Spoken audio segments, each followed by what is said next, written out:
जिस दिन नासा ने टेलीस्कोप बना के आपको बताया कि 9 प्लैनेट्स हैं और सन बीच में है और वो 9 प्लैनेट्स उसके आसपास घूम रहे हैं और उसको हम आज के बाद सोलर सिस्टम बोलेंगे, उसके पहले से आपके और मेरे पूर्वज सौरमंडल शब्द जानते थे। सौरमंडल, बिल्कुल। है ना। नासा, जिस दिन नासा बना और टेलीस्कोप बनाया और ये सब बताया, नासा के गठन के भी पहले से हमारे घरों में 9 ग्रहों की पूजा हो रही थी। तो किसी न किसी तरह के तरीके से हमको पता था कि 9 ग्रह हैं। गलीलियो ने जिस दिन बोला था कि अर्थ इज राउंड, उसको एंटी क्राइस्ट बोल के जेल में डाले थे, बाद में फांसी में टांग दिए थे। उस समय भी इस देश में ज्योग्राफी को भूगोल ही कहते थे।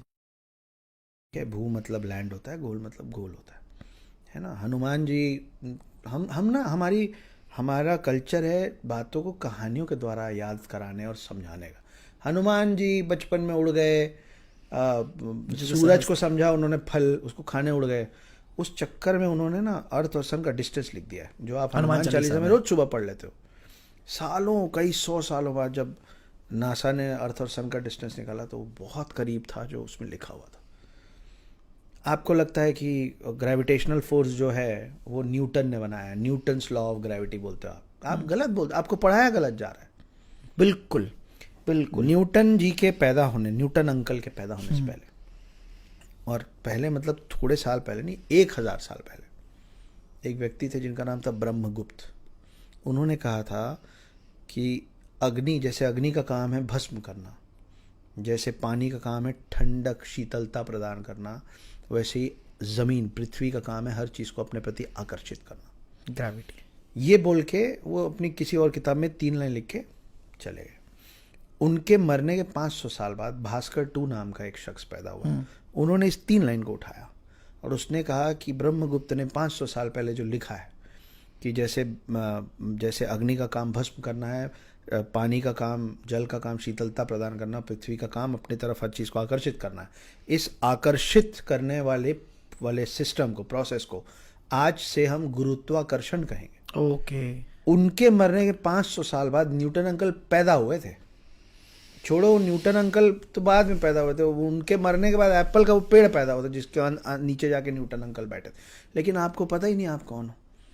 कितनी बड़ी छेड़खानी हुई है ना हमारे एजुकेशन सिस्टम के साथ। Sushruta is the first plastic surgeon of the world. Sushruta ने एक किताब लिखी, 27 वॉल्यूम में किताब लिखी जिसका नाम है सुश्रुत संहिता। सुश्रुत संहिता, हाँ। उस पूरी किताब का ट्रांसलेशन हुआ पर्शियन में, it went to Arabic countries, वहाँ से ट्रांसलेशन हुआ इंग्लिश में, it went to foreign countries, it became plastic surgery, it came back to अस।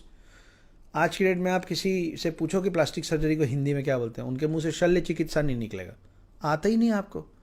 उन्होंने शल्य चिकित्सा शब्द बनाया, उसको इन लोगों ने ट्रांसलेट किया प्लास्टिक सर्जरी में, आपको प्लास्टिक सर्जरी पता है। सच। मैं आपका 1 घंटे का पॉडकास्ट लगातार इसी एक बात पे ये प्रूव करके ख़त्म कर सकता हूँ कि हर वो चीज़ जिस पे लोग हंसे हैं ना पहले हम पे, और आज भी कई चीज़ों का तर्क नहीं है हमारे पास, है ना। पहले लोग हंसते थे कि हैं पागल लोग हैं साले, ये बोलते हैं पुष्पक विमान था और आदमी उड़ता था।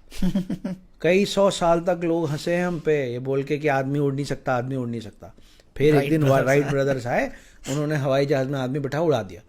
तो बोले this date will be remembered, mentioned in the history forever, this is the day when man can fly। तो हमने बोला कि यही तो हम बोल रहे थे कि मैन कैन फ्लाई।